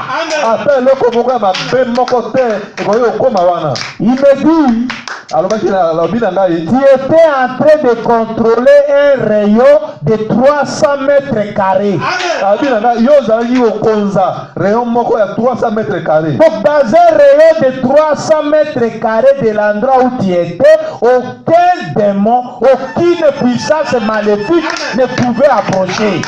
zinga na yo 300 mètres carrés ata molimo mabe moko te ata nguya moko te ya bokeseni ekoki kokóma esika oyo ozalaki. Et j'ai continué avec mon église, j'ai quitté là-bas en début 2018, janvier, je suis venu ici. Mpe ngai nakotaki na mosala ya nzambe kuna kino na mobu 2008, pardon. Oui. 2008 nde nazongaki awa. Et en 2009, quand je suis allé là encore à Samba faire la supervision de la campagne de vaccination, Mpe na 2009 ntango wana kelaki so kosala campagne ya vaccin ya mangwele kuna, ce chien-là, il est géant, il me dépasse.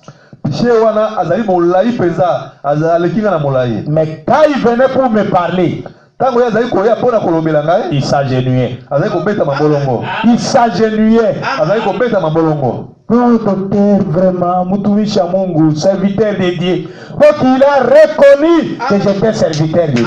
Ntango azali koya epa na ngai azali kobeta mabolongo koloba ete oh docteur ozali mpenza mokonzi ozali mosali na Nzambe. Vous voyez ça? Omoni yango Les démons voient. milimo abe bamonaka. C'est pourquoi frère Branham a dit, yango wana ndeko Branham alobi les démons, pendant que les sacrificateurs appelaient Jésus Belzébul, c'est-à-dire les chefs des démons, ndeko Branham alobi ete ntango banganga Nzambe bazali kobenga Yesu mokonzi ya milimo mabe, mais légion, l'homme qui était plein de démons, kasi moto oyo atondisamaki na milimo mabe, là dans le fou de Gadara, kuna epai ya moto ya liboma ya mboka Gadara, qui tapait les gens au cimetière, bazali kobeta bato kuna na bakunda. lui au moins les démons à lui ont reconnu Jésus. Kasi moto wana ya liboma milimo mabe na kati na ye bayebaki Yesu. Et il est allé s'agenouiller devant Jésus. Mpe akeleki kobeta mabolongo liboso na Yesu. Les démons à lui ont parlé. Milimo mabe na kati na ye balobaki Seigneur, Kolo, pourquoi tu viens nous tourmenter avant le temps? mposa nini oye kotungisa biso liboso ya Notre temps n'est pas encore là. ntango na biso nano ekoki te. Si tu veux, envoie nous-mêmes dans ces pourceaux. Soko olingi tinda biso ata na kati ya bangulu oyo. Jésus leur a dit, quittez cet homme, allez dans les pourceaux. Yesu alobaki botika moto oyo bokende kuna kati ya bangulu. Et ils sont allés entrer dans les pourceaux se sont jetés dans la rivière, ils sont tous morts. Pe milimo mabe ekotaki kati ya bangulu mpe bangulu wana babibwakaki na kati ya mai mpe na kati ya ebale wana bango nyonso bakufaki. C'est pourquoi les musulmans n'aiment pas manger les porcs, parce qu'ils disent que les démons sont entrés dans les porcs. Yango wana bamizilima balingaka kolia ngulu te balobi ete milimo mabe ekotaki na kati ya bangulu. Vous voyez ça? Omoni yango Frère Branham a dit, ndeko Branham alobi les religieux, pendant qu'ils appelaient Jésus Belzébul, les démons appelaient Jésus le Fils de Dieu. ndeko Branham alobi ete ntango basambeli bazali kobenga Yesu molimo mabe mokonzi ya milimo mabe, kasi bademo bazali kobenga Yesu mwana na Nzambe. Vous voyez ça? Omoni yango C'est comme ce chien-là, il a reconnu en moi un serviteur de Dieu. ezali lokola she wana bamizilima ayebaki ete ngai nazali mosali na Nzambe. Je voulais vous dire ce que Frère Branham venait de dire ici au paragraphe 46. nalingaki naloba na bino oyo ndeko Branham alobi awa na nzela moki ya kotanga 14 na motoba de l'incrédulité L'incrédulité n'arrête pas Dieu. na litea ya bosakoli kozanga kondima ekotelemisa nzambe te. Là où il dit que l'incrédulité n'a pas du tout de vertu. esika bosakoli ezali koloba ete kozanga kondima ezali na nguya te, Mais la foi le fera. kasi kondima ezali na nguya. Dans mon ministère, Dieu a déjà arrêté la pluie. na kati ya mosala na koteya nzambe asa telemisa mbula, Mais l'incrédulité ne peut pas arrêter la pluie. kasi kozanga kondima ekoki kotelemisa mbula te. Paragraphe 47. nzela moki ya kotanga 17. Vous êtes contrôlés par deux facultés. bino bokonzami na makambo mibale, Soit vous croyez, to ondimi soit vous ne croyez pas. to ondimi te. Vous voyez ça? omoni yango, La foi, c'est croire. kondima ezali kondima, L'incrédulité, ce n'est pas croire. kozanga kondima ezali kondima te. Eh bien, considérons l'incrédulité et voyons ce qu'elle fait. na boye totala nano kozanga kondima mpe totala oyo yango esalaka. Elle crée des ennuis. Ah, yango ebendaka mitungisi minyoko. minyoko, Les minyoko. ebendaka mitungisi. L'incrédulité crée des ennuis. Hein? kozanga kondima ebendaka mindondo, ebendaka Si vous minyoko. doutez de la parole, hein, soki otie tembe na liloba vous allez en souffrir. Hein? okomona pasi. C'est ce que la Bible dit dans Job. Hein? yango nde biblia ezali koloba kati ya mokanda ya Job. Je crois que je peux trouver ça. na banzete nakoki kozwa yango. La Bible dit dans Job. biblia ezali koloba kati ya mokanda ya Job. Je pense que ça doit être Job 3 na banzete ekozala Job misato qui dit oyo ezali koloba ce que je crains, oyo nabangaka c'est ce qui m'arrive. yango nde ekomelaka ngai. Vous voyez ça? omoni yango, Quand l'incrédulité arrive, hein, ntango kozanga kondima ekomaka, l'incrédulité vous amène la peur. kozanga kondima ekomemela yo kobanga. L'incrédulité vous amène les doutes. kozanga kondima ekomemela yo tembe. Et votre peur et votre doute vous amènent les ennuis. mpe ekobanga na yo mpe ekotia tembe na yo ekomemela yo minyoko. Vous voyez ça? omoni yango, Je cherche ça dans Job 3. nazali koluka yango na kati ya Yobo misato. Oui, c'est le verset 25. ezali nzela moki ya kotanga 25. Ce que je crains, oyo nabangaka c'est ce qui m'arrive. yango nde ekomelaka ngai. Ce que je redoute, oyo ngai natiaka tembe c'est ce qui m'atteint. yango nde ezwaka ngai. Je n'ai ni tranquillité, nazali na kimia te, ni paix, kimia te ni repos. mpe bopemi te, Et le trouble s'est emparé de moi. mpe mobulu ekangi ngai. Vous voyez ça? omoni yango, C'est ce que Frère Branham a dit ici. yango nde ndeko Branham alobi yango awa. L'incrédulité crée des ennuis. kozanga kondima ememaka mitungisi. L'incrédulité marche avec la peur. kozanga kondima etambolaka elongo moko na kobanga. L'incrédulité marche avec le doute. kozanga kondima etambolaka esika moko na tembe. Mais ce que vous croyez, kasi oyo ozali kondima, parce que cela vous est révélé comme ça, po te yango emonisameli yo bongo, vous le voyez s'accomplir. okomona yango kokokisama. Et ce que vous redoutez, ce que vous craignez, ah, nakufa te, ndio kukufa. Na malali wana. oyo ozali kobanga, oyo ozali kotia tembe, yango nde kozwa yo. Ah, malali oyo bobanga te, nde koboma yo. oyo maladi ekoboma ngai te, yango nde maladi ekoboma yo. Oyo pasi oyo ya makasi te, nde koya makasi. C'est la vérité. Vous voyez ça? Amen. Ce que vous redoutez là, c'est ce qui va vous arriver. oyo ozali kobanga wana, yango nde kokomela yo. L'incrédulité vous amène des ennuis. kozanga kondima ekomemela yo mitungisi. On n'est pas ici pour dormir, s'il vous plaît. L'incrédulité nous amène des ennuis. kozanga kondima eza komemela biso. Il faut écouter la parole de Dieu. La jeunesse ne vous trompe pas. esengeli boyoka liloba na Nzambe. C'est pas parce que vous êtes jeune, on prêche la parole, vous dormez. bolenge ekosala te, ezali mpo ozali koteya liloba Nzambe lokola oza elenge esengeli olala.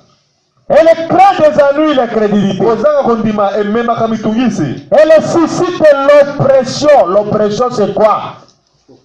Kokonzama. ememaka kokonzama. Vous voyez ça? omoni yango, Quand vous êtes incrédule, les démons ne peuvent pas vous abandonner. Ils s'approprient de vous. Ils vous dominent.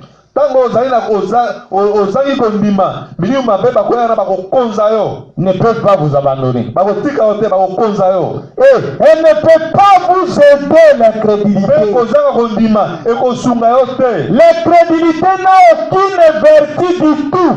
kozanga kondima eza ata na nguya moko te Si vous, peuple, soki yo asisi maloba te par exemple, ndakisa si on allait vous fusiller à l'aube na tongoton, soki balingaki baboma yo babeto masasi na tongotongo il ne vous servirait à rien de vous inquiéter à ce sujet. ntina ekozala te po te okanisaka likolo na likambo yango Pas du tout. ata moke te Cela ne ferait qu'empirer. yango ekopesa kaka pasi Ekobebisa makambo na yango koleka. ekobebisa nde makambo na koleka Les choses pour vous. ekobebisa makambo mpo na yo Vous ne pouvez donc pas faire ça. esengeli osala yango te Ce n'est pas bien de le faire. ezali malamu te ya kosala yango Eh bien, diriez-vous, malamu okoloba ete que fait la foi? kondima esalaka nini Que fait la parole de Dieu? liloba na nzambe esalaka nini Elle crée la foi. ebotaka kondima Eh bien, que pourrait faire la foi si on allait vous fusiller le matin? kondima ekoki kosala nini soki bakoboma na tongo Soki balingaki. soki balingaki baboma na tongo Elle pourrait me délivrer. ekoki kokangola kondima ekoki kokangola ngai Elle l'a déjà fait plusieurs fois. Alléluia. Amen.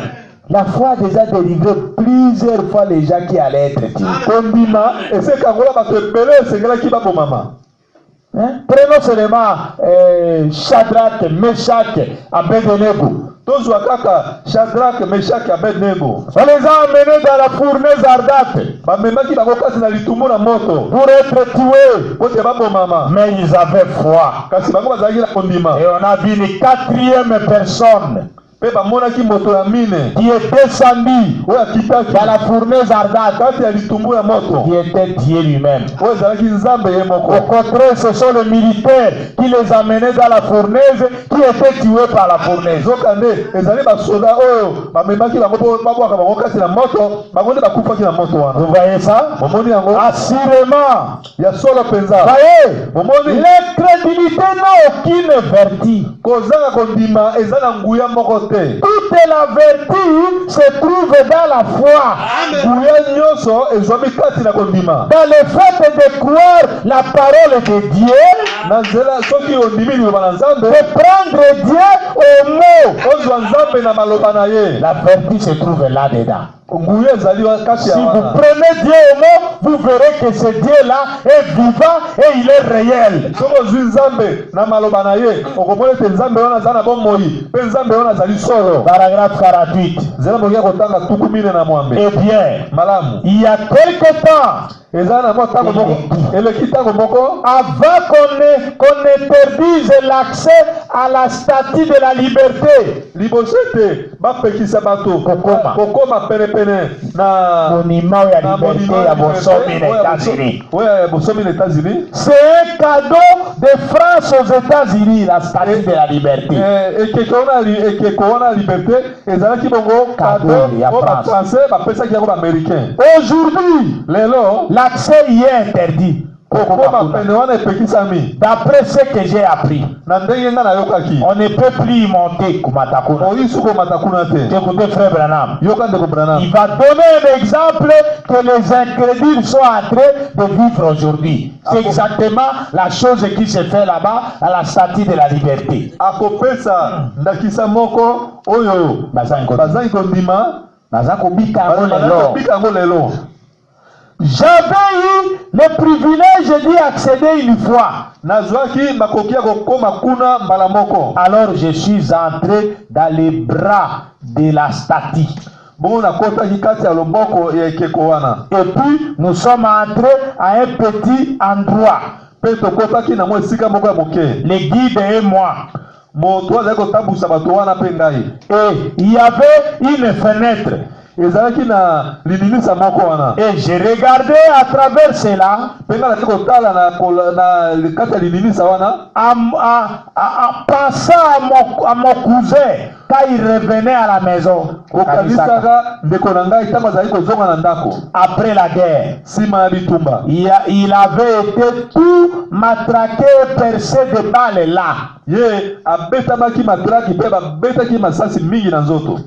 Mais quand le bateau se dirigeait vers le rivage, kasi ntango masuwa ezali kopusana pene na libongo, a-t-il dit, Billy, son cousin lui a dit, ndeko na ye alobaki, Billy, on a roulé sur le pont ceux qui étaient dans des fauteuils roulants. Babwakaki na pont, babwakaki na kati ya pont, bato nyonso bazali na kiti ya bakoka, et sur les bracards, mpe bao bazalaki na babracard bambeto, là d'où nous pouvions voir une grande distance. esika bato bazali komona ete distance ezalaki mosika mpenza mingi. C'était lors de la Première Guerre mondiale. ezalaki ntango ya bitumba ya liboso ya mokili. C'était avant qu'on ait des grands buildings à New York. ezalaki liboso ete tozwa ba building ya minene na New York. Donc cette statue-là de la liberté est à New York. Statue ekeke wana ya bosomi eza na mboka New York. On pouvait voir depuis les eaux cette statue de la liberté s'élever et Mati Moulaï. okoki komona yango uta na baebale kuna ekeke wana emati molai. C'est presque comme l'échangeur de limité ici chez nous. eza lokola échangeur ya limité awa epa na biso. Ces vieux vétérans meurtris, blessés, criblés de balles, basoda na ya kala oyo bazoki babetami bamasasi, estropiés, bakata na makolo, envoyés depuis les eaux, cette statue s'élevait comme cela. komonaka uto mai ekeko wana ndenge telemaki wana. A-t-il dit, balobaki ndeko na nga wana alobaki, a-t-il, ndeko na nga wana alobaki, c'était tout simplement écroulé. Et esopanaki nyonso, et s'était mis à pousser des cris. mpe babandaki koganga. Pourquoi? Mpona nini? Juste derrière elle attendait une maman. Mpe nsima na nsima na bango mama moko azali kozela. Attendait une chérie. azali kozela molingami moko.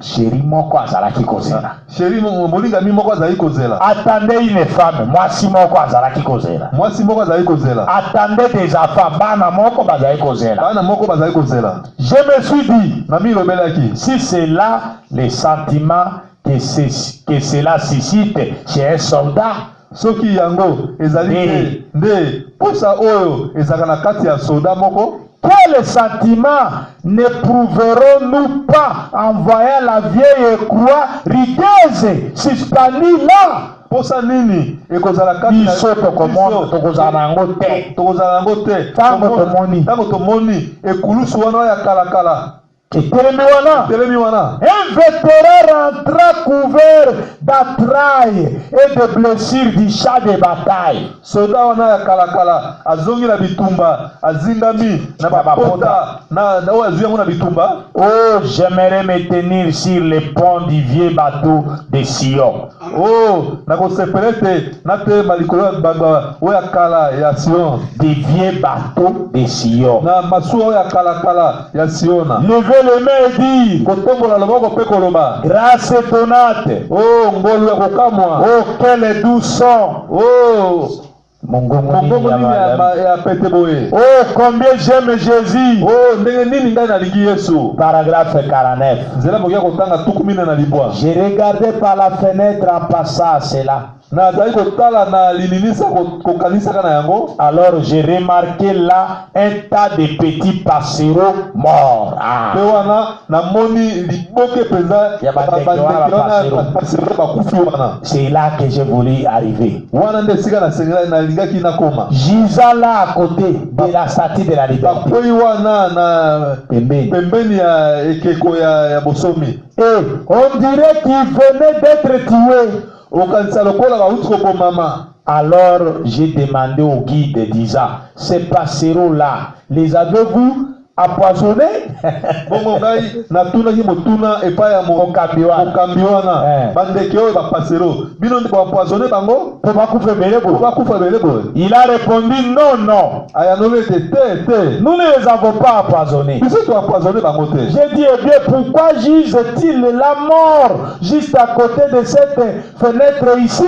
yango nabaki mpona nini bango bakufi bafandifandi wana na se ya fenêtre oyo. Il a dit, alobaki ils se sont fait sauter la cervelle en cognant à la fenêtre. bango bapasoli mutu na bango bapasoli mutu na bango nakobetaka wana na liminisa. Ah, écoutez maintenant. yoka sikoyo. Notre prédication c'est l'incrédulité n'arrête pas Dieu. Je vais terminer par cet exemple aussi.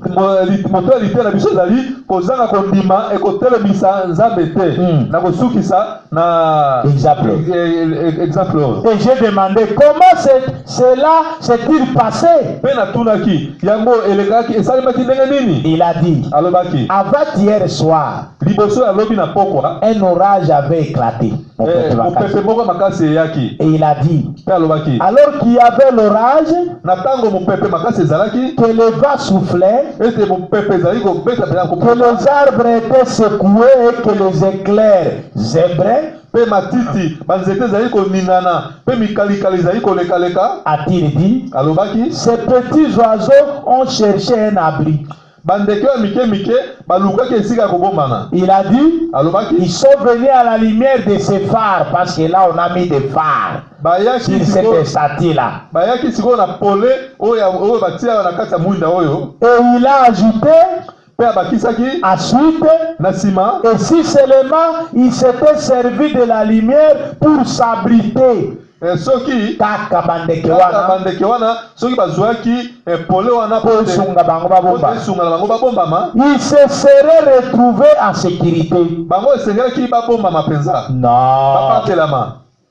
S'il s'était servi de cette lumière-là pour s'abriter, il se serait trouvé en sécurité. Mbebamoni, babatelami, bazwami, babatelami. soki bazwaka pole wana po te ebatela bango nde babatelamaki. Écoutez maintenant. yoka sikoyo. Mais ce qu'ils ont essayé de faire, les oiseaux, kasi bandeke wana eloko bango bamekaki kosala c'était de s'envoler pour venir éteindre la lumière à force de donner des coups.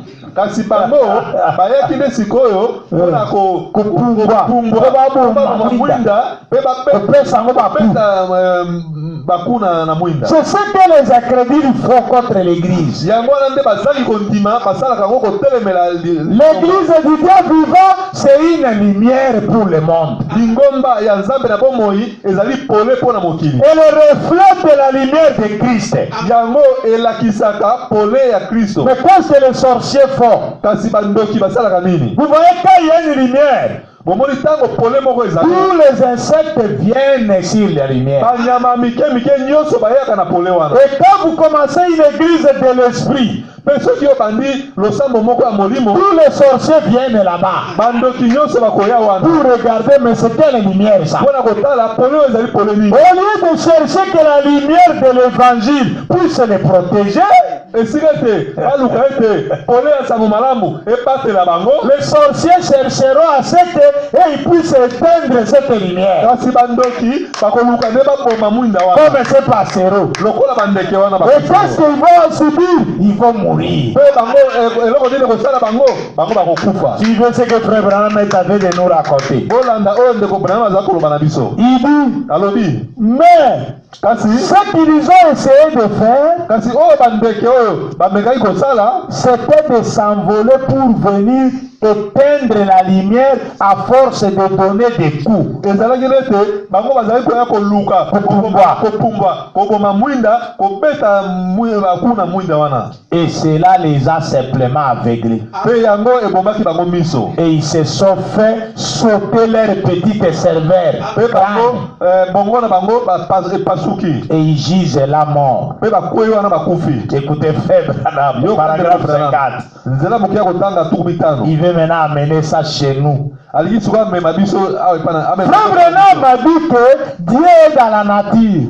Ndeko Branham ete Nzambe azali kati na mokili. Tout ce que vous voyez dans la nature, ça se passe dans le spirituel. Nyonso ozali komona ngo kati na mokili elekaka kati na molimo. Paragraphe 50. Nzela moya kotanga tukumita. Maintenant, en comparaison à ces passereaux qui cherchaient à éteindre la lumière à force de donner des coups à la lumière, ils sont morts. Suivez maintenant dans le spirituel comment ça se passe. Sikoyo kokokanisa bandeke oyo ndenge babetaki mitolo bango na kati ya polio na mwinda bakufaki Pona koboma yango. mpona koboma yango bolanda sikoyo lolenge nini ezali koleka kati ya molimo. Paragraphe 50. Nzela moya kotanga tukumita. Et je n'avais rien dit sur place. Pe nalobaki ata eloko moko te wana. Quand le guide a répondu comme ça à Branham. Tango kambi wana yanolaki ndeko Branham. Branham a dit je n'avais rien répondu sur place. Ndeko Branham abete na yanolaki ata eloko moko te wa esika. Mais je me suis dit. Kasi na milobelaki. Combien c'est vrai.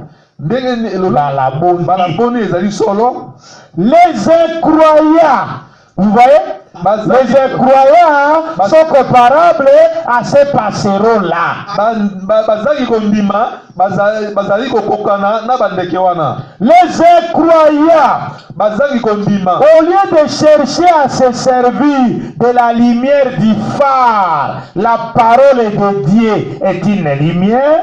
Esika ete baluka basalela pole ya mwinda ezali loba na Nzambe, de chercher à se servir de ce phare pour se mettre à l'abri grâce à elle. Chercher de se servir à se servir de ce phare. Baluka ete basalela na phare wana na mwinda wana pour se mettre à l'abri grâce à elle, à Christ, kati na Kristo, il se faut sauter la cervelle. Baza komi pasola bongo. Les incroyants. Ils meurent dans le péché et la disgrâce, en cherchant à éteindre la lumière, à force de donner des coups,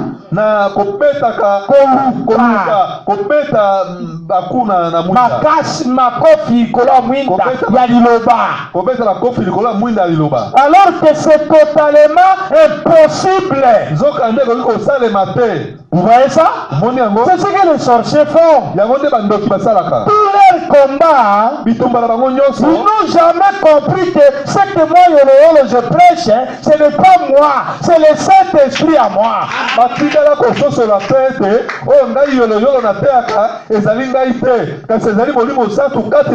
Mais ils combattent Yolo. Ils disent on va fermer cette église là. On va sorceler les gens pour qu'ils n'arrivent pas à cette église. Échec total. Ce n'est pas l'œuvre de Yolo. C'est l'œuvre du Saint-Esprit. Ils combattent contre la lumière de l'évangile.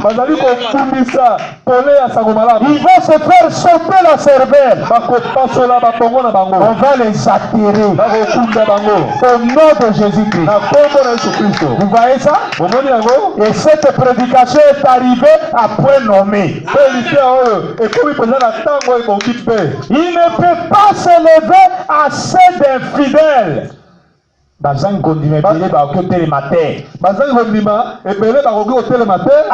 de démons de l'enfer. Pour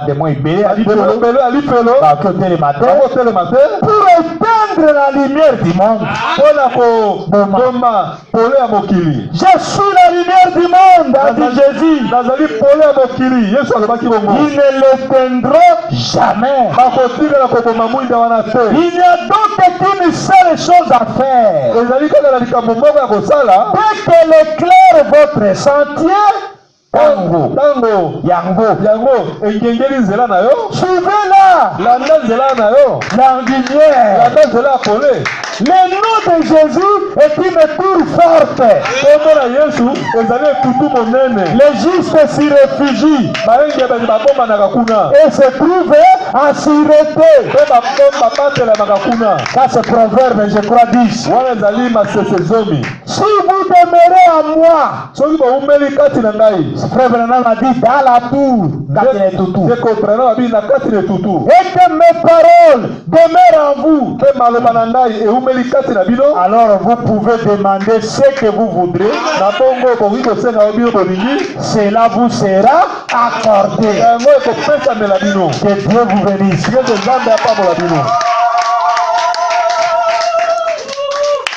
Amen. Amen. Amen. Que Dieu vous bénisse. Vous voyez ça? Il faut enlever la paix. Oh, j'ai vu les sorciers venir chez moi la nuit. Ils sont malheureux.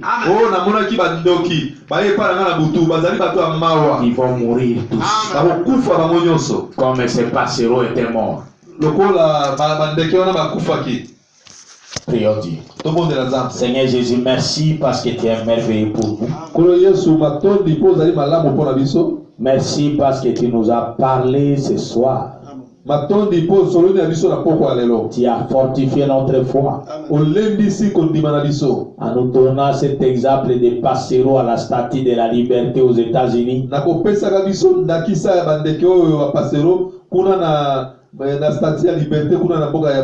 Qui cherchaient à éteindre la lumière, mais ils sont morts à force de donner des coups. Nous sommes au moment où le tabernacle passe par des tribulations de sorciers.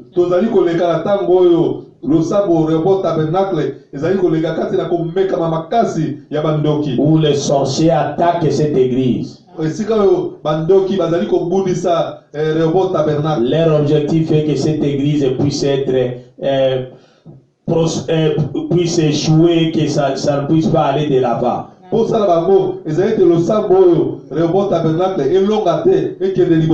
Et les sorciers et les magiciens se sont ligués.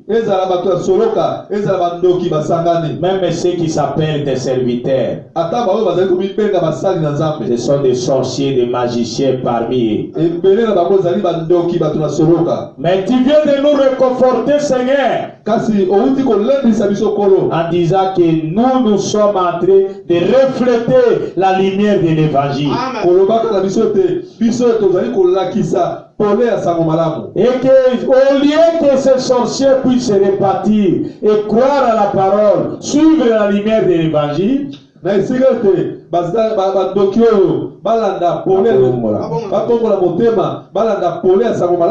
sont en train de la combattre. Ils vont finir comme ce passereau à la statue de la liberté. Seigneur Jésus, étends ta main puissante pour confondre toute personne qui se met à combattre ton œuvre dans cette église. Lève-toi,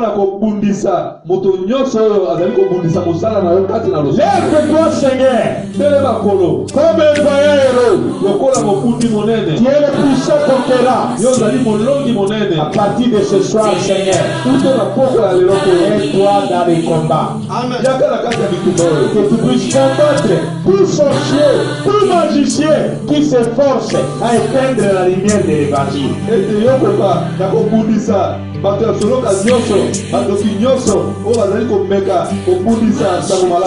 Que tu puisses lever toujours l'étendard de l'évangile haut. Nous te le demandons pour ta gloire. Car cette parole entrera dans les maisons de tes enfants. Que cette parole puisse les libérer. Que cette parole puisse les bénir. Que cette parole puisse de délivrer complètement de toute attaque des sorciers et des magiciens.